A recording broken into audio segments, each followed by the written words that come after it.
are working?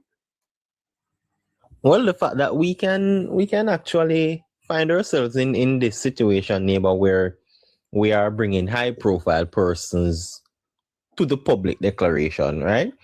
To ensure that the public has seen that some Mickey Mouse was happening. To the fact that it's not just a high profile person, but one of the biggest institutions regionally, which is the UHII, right? To see that the system can unearth these devastating, as it stands right now, these are facts, right? And to be challenging it and to put it to the due course, neighbor, it means that it has to be working, right? It is an indication because we've never had this before. In fact, it has now have the very governance structure challenging the legal framework as well, which means for far too long we're calling for outdated laws, neighbor, and for us to update them quickly. But this probably would have been one that flew under the radar. But because of what is happening, we're seeing due diligence being done. We're seeing where the credibility is being tested. And the institution that should be enforcing accountability right throughout and transparency right throughout governance, neighbor, in our society that impacts the people are doing its job once and for all. But I want to add another thing, our caveat, neighbor. Yes. Because I'm not sure of what is this, what I believe we'll call it statutes of liberty that may limit MOCA and other institutions that are investigating Jack Den. If there's any limitations going as far back as 20 years for just Jack Den and the other three companies, because what I'm looking at is if we are able to do so and investigate their financial statements and everything, it simply means we should be able to have some retroactive action taking place to get back some of the monies that were taken out of the coffers for Jamaica so we can put it to good use going forward. So that's another thing I'd love to know, and I'll do some research on it to see and make 1 and 2 phone calls if I can get a few persons to assist in that manner, because that is serious.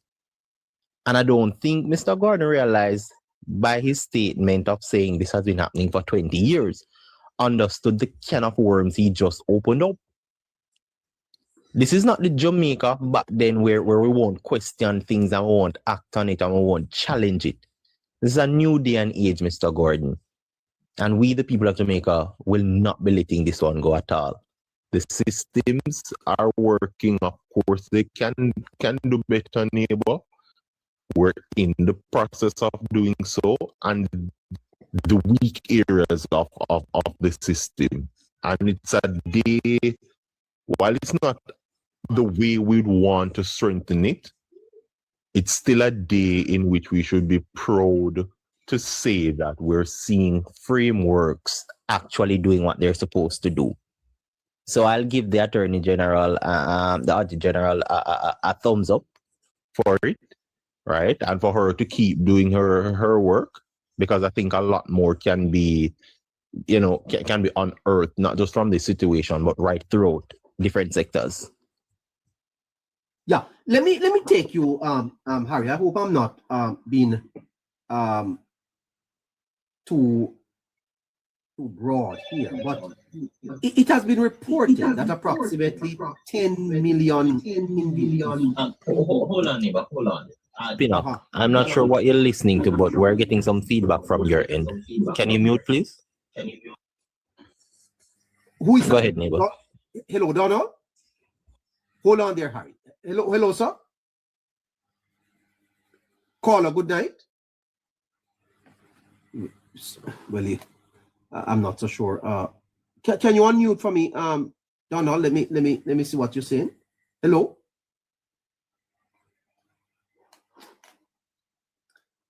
Listen, man.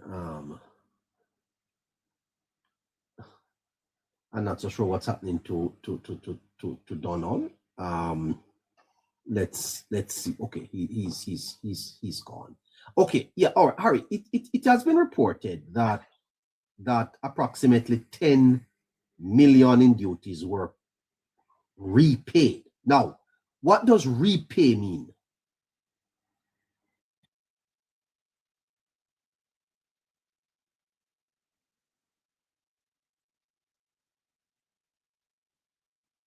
No, but well, let's stop it. Let's stop it right there. What you mean repay? How could you repay $10 million?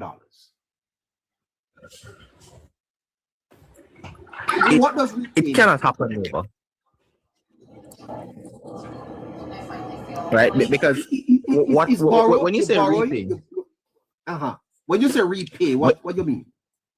When you repay something, neighbor, it shows an act of borrowing, whether that is debt, loan, anything along that lines, right?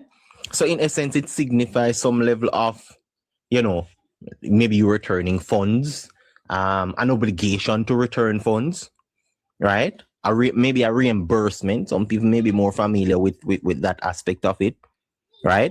For something you previously received. So how did we arrive at this $10 million figure? Who determined how much was to be repaid? How did we arrive at this? Well, based on what happened, they with the tax exemption, they would have, and I want to use what the article said, they saved $10.1 million, right? When you look at the duties that should have been paid, roughly about a little over $40 million of goods were brought in. And the tax that should have been paid over to customs, had it gone through the legitimate and legal process that it ought to have, they would have paid in duties and fees approximately 10.1 million, right? But the thing about it is that this never went through the proper channels. It didn't go through the relevant authorities, and that's where the tax exemption comes in. And under the tax exemption, UHII cannot give you a loan. They cannot let you borrow because it's not something that has the legitimate act of doing so. And as such, they're spinning it, neighbor, to say, one article says Jack then saved 10.1 million. Another one stated that they've repaid the money. But you should not have been repaying anything because you shouldn't have touched it in the first place. And repayment signifies that there's some level of agreement, neighbor. Right? But what is that agreement? Because that agreement is now illegal activity because it does not stand. Would anything have been repaid had the Auditor General not submitted this report? No. Oh, no, but hold on. Oh, you mean no? Because none have been repaid in the past. Remember, it's happening for 20 years.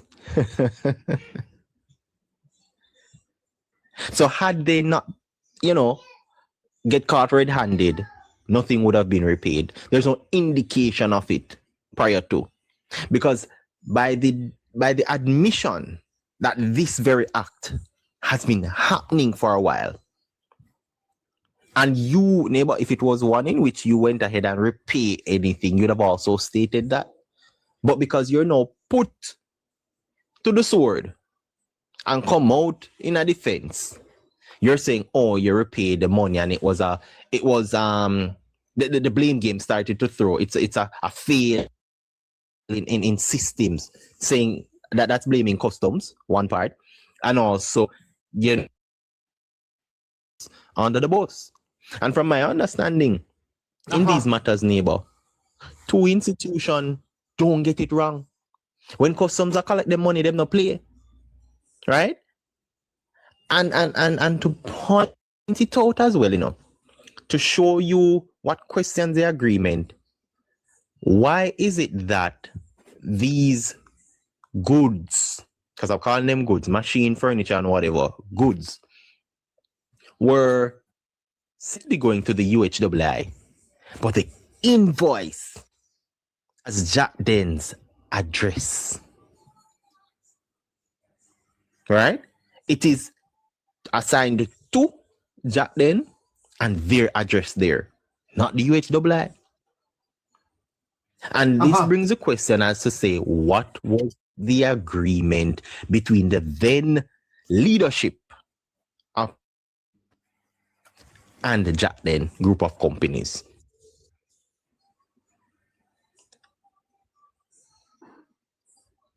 Uh-huh. That overall, No. neighbor, is one that's a damning question. It is something that both parties, right, have to come to the forefront. And not even both. I'd love to hear customs come and explain the process. I want to hear that from their side. How do they treat tax exemption and the process to it? I think they owe the people of Jamaica that process so we understand it fully. What they would have normally, done when that is brought into action, right? Well, let's lean And then in. we Let's also want to lean hear in. how. Yeah. Let's lean in a bit, Harry. I'm sorry for Go ahead, cutting neighbor. you here. But critically, did repayment happen because the parties recognize an error or because scrutiny forced a response? How, how do you respond to that? Scrutiny, neighbor. It was public So action it's and not a repayment. the publicity It's of not it. a repayment then. No, it isn't, neighbor. It is a forced action taken, right? It is to save face, as old time people would say in Jamaica, right? It is an act of you being caught and to try do damage control per se. You say it's repaid and there's an error when it comes down to the systems and a mistake made. Yes. But So then the public then, Harry, deserve to know. Voluntary repayment suggests responsibility. Reactive repayment suggests exposure management. The public deserves to know why were the funds repaid. That's all. of course, neighbor. And to link it, if it was a mistake, why the other three companies aren't following the same action? Why aren't they repaying something? Right? Why is it only Jack then who thinks there's a mistake and repayment being done? It doesn't add up. As Marlon Morgan said, it let me not go there. Go ahead, neighbor. Yeah.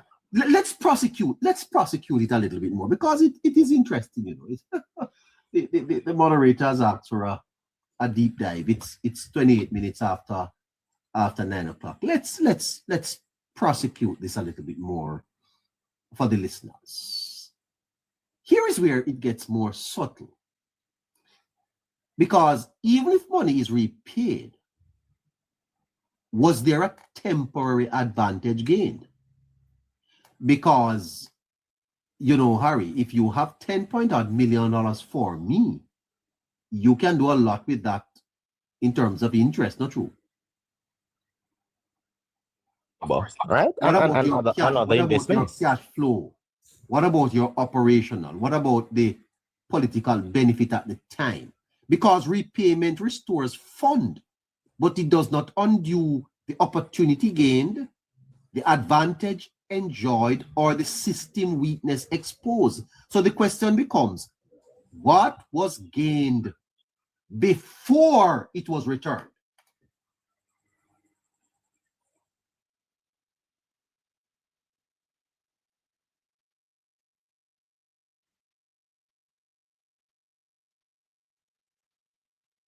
Yes, and what was lost by the government while you held on to the government's money?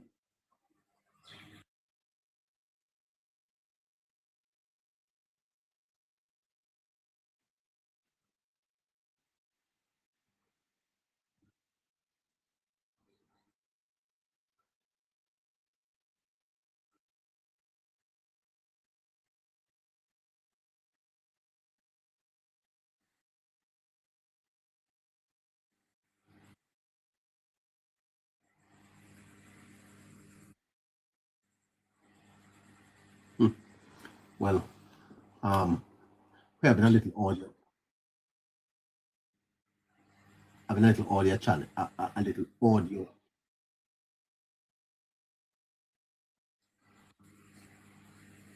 Yeah, having a little audio challenge with Harry there. Yeah.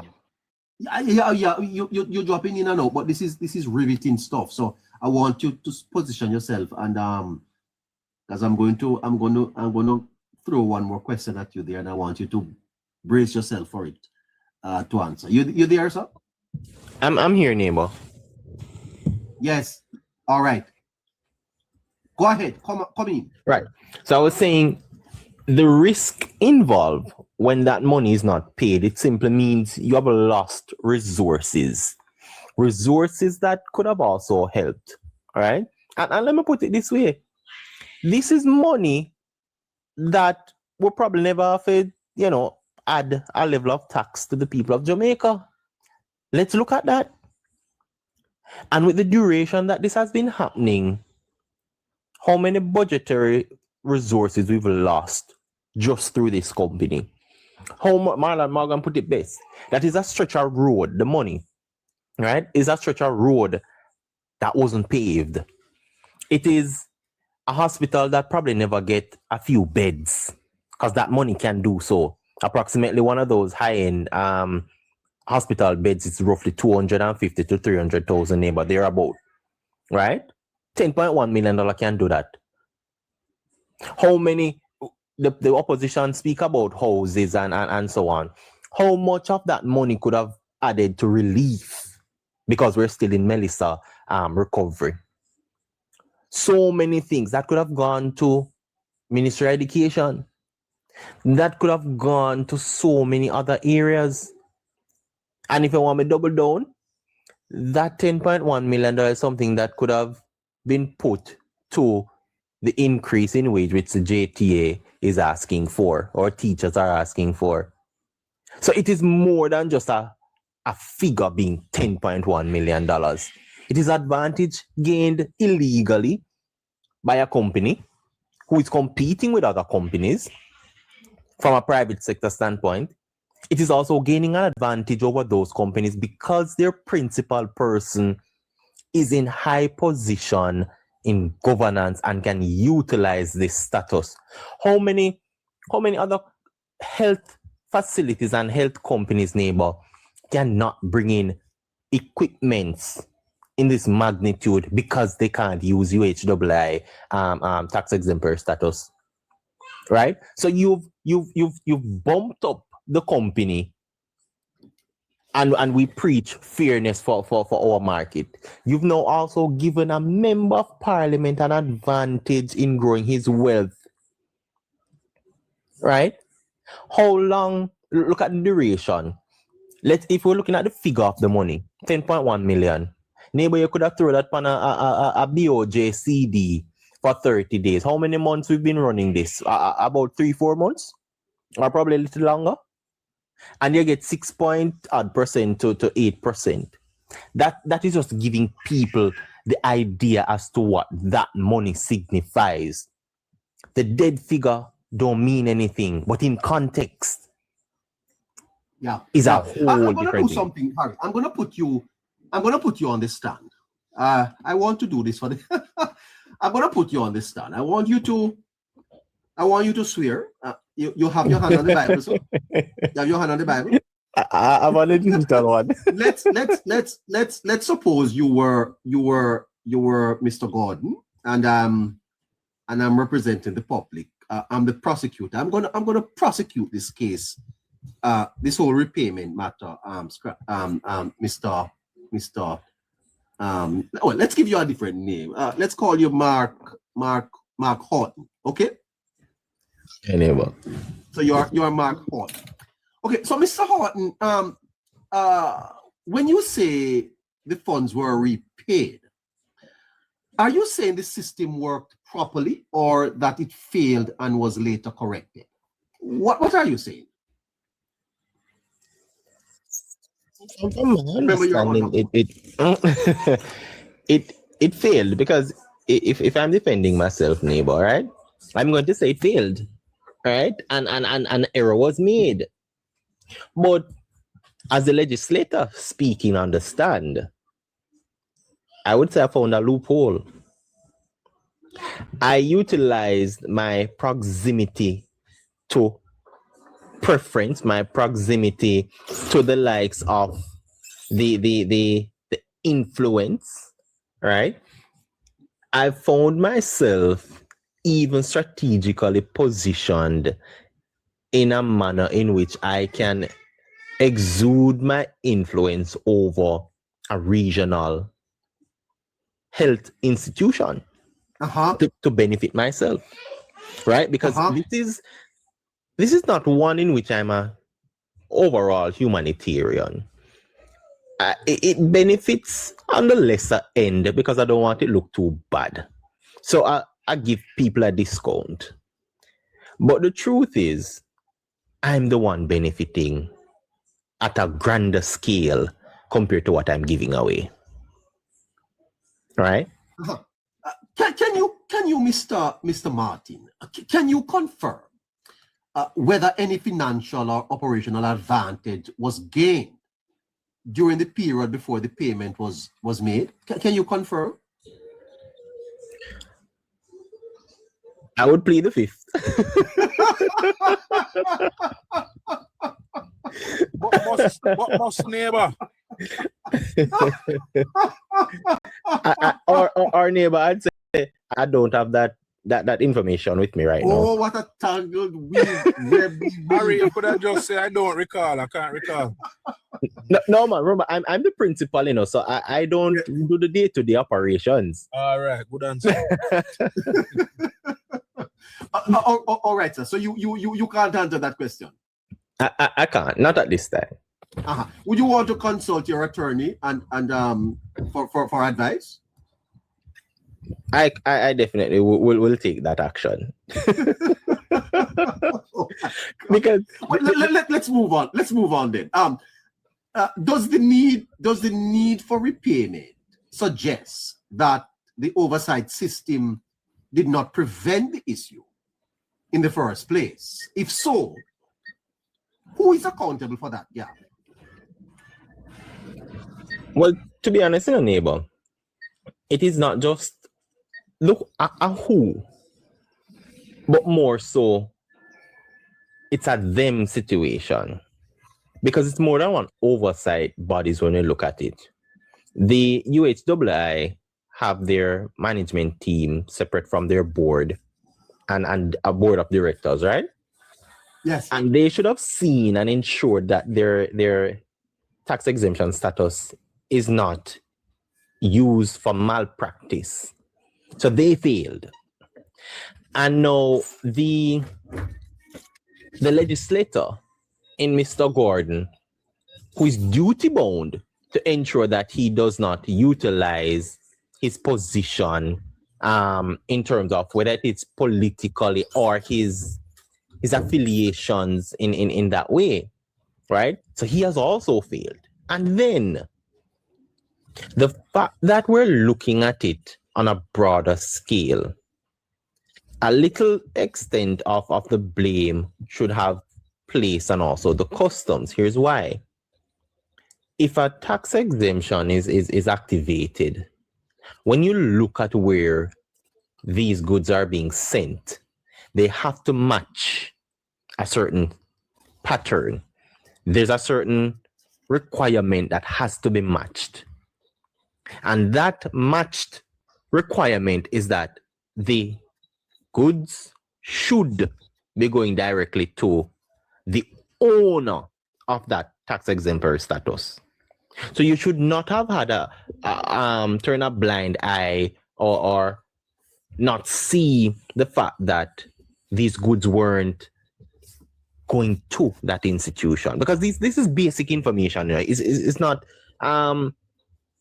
extreme investigation. There are literally certain requirements has to be matched. So we've seen now where several, both institution and individuals, have failed to uphold the framework that is there. And as such, all of those in terms of institution and the legislator has to be, they basically have to be called into question. And right now, again, neighbor, we have more questions than answers right across the board.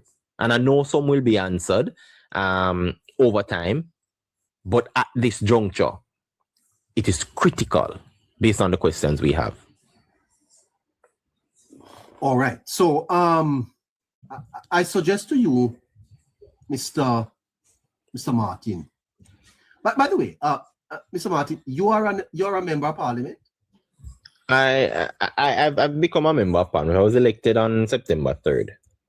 Yes. And are you comfortable, sir, as a legislator, with a system where any financial irregularity is resolved simply by repaying after detection? You're a legislator, you're a lawmaker. Are you comfortable with such a system? I was not questioned or brought to any board to say I'm in breach of anything, and I don't see I'm in breach of anything.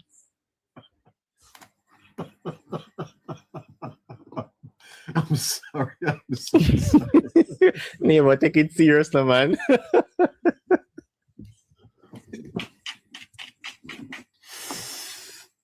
Boy, I tell you.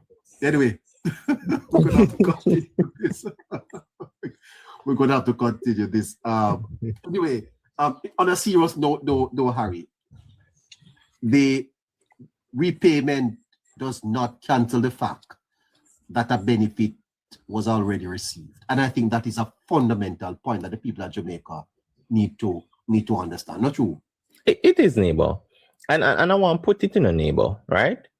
And this is for Mr. Gordon and the leader that sits ahead of him. Remove the notion that this is the assassination of a character. It is not.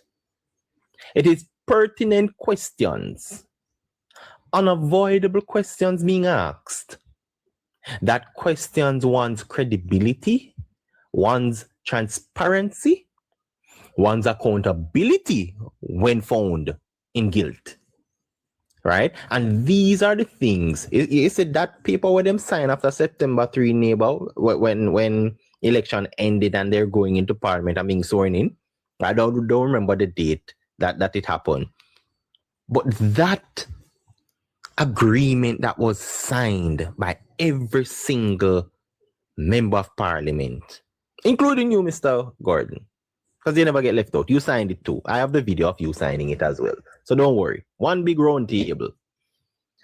And this is what you agreed to be an open book once you are not in your private capacity. Once you are representing the people of Jamaica, you've agreed upon accepting these terms and conditions, and the territory in which you've put yourself in acting in, these questions comes with that territory. So if you're going to play the blame game and run and hide and play victim, get your head straight. Yeah. I'm going to take you off the stand here, Mr. Martin, and I'm going to make 3 suggestions, and I want you to comment on them as a good prosecutor would do. The issue is not whether the money came back. The issue is whether it should have left in the first place. Am I correct? I'm listening. No, I want you to answer. The issue is not whether the money came back. The issue is whether the money should have left in the first place. Not true? Yes. And if it should not have left, something went wrong before repayment, didn't it? Something went wrong with the system, yes. That's what I know. Yes. Okay. Secondly, the system did not correct itself. The correction came after an exposure. Is that not true? Yes, exposure that the system failed. Mm-hmm. Yes. Then isn't this a case of detection driving compliance? compliance rather than compliance being built into the system? We can say so, but it wasn't brought to my attention until now. So I wouldn't have known. I suggest to you, Mr. Martin, that that if repayment is enough, what deterrent exists to prevent future occurrences? And how does that reassure taxpayers that public systems are being protected in real time? I put it to you, sir, that this is not just about whether money was repaid. It is about whether a benefit was improperly gained, whether correction only came after exposure, and whether we are now being asked to accept repayment as a substitute for accountability. Mr. Martin, is repayment a substitute for accountability? To say it is, because when the matter was brought to me, I sought to take the necessary action that I thought is fair and just. Mr. Martin, did you hear the question? I did. Accountability. Well, I took accountability when I found out. No, I didn't ask if you took accountability. I'm asking if repayment is a substitute. Well, in this case, it was the necessary action, yes.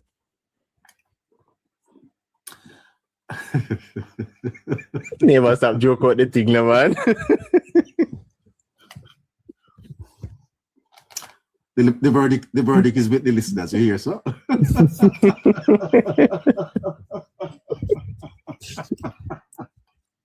you know, Harry. I think we have proven. You see that repayment here does nothing to absolve people from guilt. As a matter of fact, it underlines the reason why something wrong has happened here. It has, neighbor, and they all know. Am I not correct? Yeah, everybody who has made a comment on it from the public figure standpoint and so on, they know that is what happened, neighbor. Yeah. So Yeah. with everything, they're just trying to put a spin and skew it and, to pretty it up as if, in Jamaica, we have a lot of system issues and, custom is known for making mishaps and all that. That is the game they're playing with. So they're playing with incidents that we may know of. They've played with weaknesses that comes with any system, some more than the others, and they try to spin it in that way. Yeah.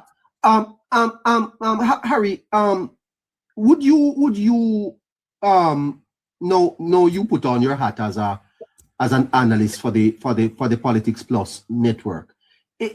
Would you call for Mr. Gordon's resignation from his role as member of parliament based on all of this? Would you call for him to step aside? Of course, neighbor. You have to. It is the right thing to do, right? And for me personally, and I'm very, very much straightforward when it comes down to these things, you know what you're getting into, right? You know the actions you've also taken are not right. They are illegal actions that were taken. They are also questionable actions, because when you look at the ethical aspect of it and you look at the morality, you know, neighbor, there's a thing that everybody have named conscience. That is the internal police that let us know when we're doing wrong, when we are gaining an advantage illegally. Doesn't matter what it is or where you are or what sector you're from. You know. And when you swear to uphold the laws of Jamaica and to govern in justice and in truth, neighbor, to ensure that you look for the best interest at heart for our people, not for your pocket, not for your party, not for your company, but for the people of Jamaica, you have to also ensure that when you fall, and if you make a mishap, then the next best thing for you to do is not try to act as if, these things can be absolved by a gesture. Because paying back the money is a gesture, Let's not fool ourselves. Right? It is also an admission of doubt. And with all of that which is said and done, you have to be removed. Because you are also now admitting to the magnitude that has been happening and the time frame, neighbor. Yes, So it simply means that in your private capacity, right? Even before you've become a counselor, in your private capacity, you've been doing this coercion, you've been doing this act, and you've now brought your private character into the public space, and you've not changed, which means you were always this way from day one. You were always looking to advance your unfair advantage throughout society. And for that, you aren't a character that should be overseeing anything when it comes down to the public, right? You should also not be a part of the legislative body because you're busy breaking the rules, not bending them in a lot of cases we've seen in the past. This is blatant breaking rules, and you've admitted to guilt of doing so for almost 2 decades. You have to go. It's no if, nor but, nor maybe, or when. We should wake up a morning and hear that Dennis Gordon has resigned. If not, we should have woke up, neighbor, from it. It broke, right? That the opposition leader has advised Mr. Gordon to step aside as member of parliament and look for a suitable candidate to fill the shoe, right? And to make it worse, Mr. Gordon have now attempted to perverse the course of justice and breach another thing of what I would say it's freedom of speech by the media, right? He has challenged that, knowing all well, neighbor, that he's guilty of this act, or his company is guilty of this act. So you've sought to double down to ensure that this doesn't make it to the public. You've tried to strong arm the outlet of information for the people who you should have oversee. That is not somebody you want to be a part of your legislative body. That is not somebody you want to have any form of power to wield. You aren't a character that nobody can look up to. Specifically for me, he's not a character I'd want to see my daughter looking on TV and say he's in my legislative board. Never. You aren't somebody who should be in this position, and you should do the right thing and leave. Leave with some dignity or what is left of it. Thank you. Protecting?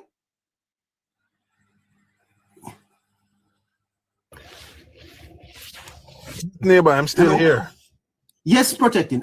Yeah, we have 5 minutes with you. So can you just bring your closing thoughts to the program tonight before I give my final closing arguments and invite my listeners to come tomorrow, because we're going to be putting the PNP back on the stands in a brutal cross-examination in this case. You can't afford to miss it. Go ahead, protecting. You were the prosecutor. You were the prosecutor. Harry was the man in the hot seat. I am the judge. I'll give the summation. Mr. Martin, you benefited for 19 years and you only make payment for one transaction. Throughout those 19 years, based on the documents available, you have done many importations throughout the period. In any given year, at least 3 to 4 importations. So when you add that up, it's about 80 transactions. Your Honor, I plead guilty. I can get the 35% reduction. The thing about this is that you serve no prison time, but it is over 80 transactions. If we were to say at least 4, let's estimate say a 4 shipment for imports per year. And it's over 80 over the 20 years. Just call it 4, it could be more. Now, just imagine, because of this report, this audit report made available to the public, it is now forcing you to have to once and for all face this matter. No. Before the building was built about 3 years ago on Lyndhurst Road, you operated from somewhere else. The business was smaller, so you were more integral in the day-to-day operation. It means that you know the different levels of the business, how the business operate. So you cannot claim that you do not know because you have staff. I can assume that many of those deals that were done by you directly. Many of those sign-offs were done by you based on the indication that we have here, based on the documentation available. So it couldn't be that you cannot agree to knowing what was taking place. You cannot blame your staff for agreements that you would have gone about and broker and have signed to. We have you in media photographs, Mr. Martin, signing agreements with your staff around you, with your partners surrounding you. So we know that you know. And we have had many of your colleagues on your political side of the aisle who have made comments in regards to the advancement and the growth of your business. So it means that they know what is happening, Mr. Martin. With all this in mind, Mr. Martin, and with all this according to the law, as a member of parliament, the court cannot decide on your future as an MP. It is the people, according to Westminster democracy, who have voted you in. And so the court cannot interfere with that aspect. But the ethics committee of your parliament, the house that you sit in, the lower house, Mr. Martin, can make such decision as to recall you based on the findings in this matter. And I'm referring to section 41 of the Constitution that makes mention of a sitting member of parliament or a sitting public official that are employed by the people, according to the Constitution, who finds him or herself embroiled in this kind of corruption, can be suggested for a recall. And recall mean your election is deemed null and void. And if you wish, Mr. Martin, the court could request on your behalf for you to get sufficient time to go hand off your company to somebody you deem fit to be at the helm of your company, if you so desire to continue or to re-enter the race as a member of parliament. Now, with this in mind, the court has decided that you have committed multiple crimes over multiple years. And the other law enforcement agency that are looking into this matter, if I'm not the judge who will sit on the furtherance of this examination, I look forward to hearing what the other judge or judges who will sit when the other investigations are done. I look forward to see what they would have concluded. Mr. Martin, I believe you were aware all along, and I believe that you informed the leader of your organization, and you did nothing because it continued, according to your words, for over 20 odd years. You didn't see anything wrong with it. Therefore, you didn't take any steps or any action to correct something that you know to be wrong. I submit that the payment of 10.1 million does not absolve you of the guilt of having committed fraud, having committed tax evasion, and you must be adjudged as guilty and your service sentence of having to deal with this publicly, and the people will decide at your next entrance to the political platform. And that's where I rest this matter. No, sir. I tell you something. Listeners, what a We're summary. We're going to appeal. We're going to appeal. We're bound on 10 o'clock. We're bound on 10 o'clock. Let me say hi to my YouTubers. YouTubers, you can't afford to miss tomorrow. We continue to prosecute this case. Tomorrow, we're going to put the PNP on the stand. I wonder who's going to represent the PNP tomorrow. We are going to put the People's National Party on the stand tomorrow to give evidence in this case. Mr. Martin is the man. Mr. Martin, you need better defense, you know, sir. We're going to appeal, you know, with the astute Caroline King's Counsel as my QC. my lawyer. Well, KC. the KC, because the Queen is out. We will be appealing.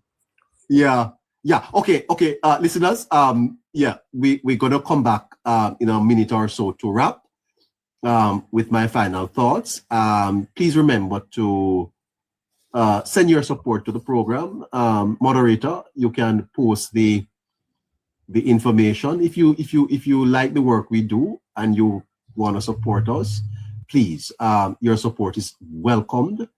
Send us a gift for continuing this program.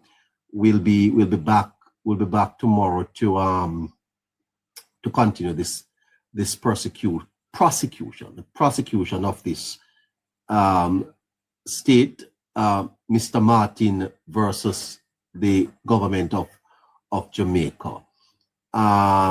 Your gifts are welcomed. Do I have my information here? Shafreen? Okay.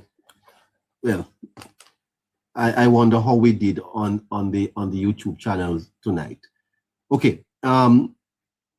Okay. So members of the public, let us be clear about what is before us. This is not a case built on rumor. It is not driven by speculation. It arises from a documented issue involving the use of a national benefit and the subsequent need to correct what has already occurred. The defense for Mr. Martin may point to one critical fact, that the funds were repaid. But repayment in itself does not resolve the matter. Quite frankly, it reframes it. Because the first and most important question is not whether the money was returned. The question is whether it should have left the system in the first place. And on that point, there's no ambiguity. If repayment became necessary, then something within the system did not function as intended. A benefit, whether by error, oversight, or misapplication, was realized before it was reversed. That is the starting point. The second question is one of timing and intent. Did the system correct itself, or was the correction triggered by scrutiny, by the intervention of an oversight and public attention? If it is the latter, then we are not looking at a system of built-in accountability. We are looking at a system that responds only when exposed. And that distinction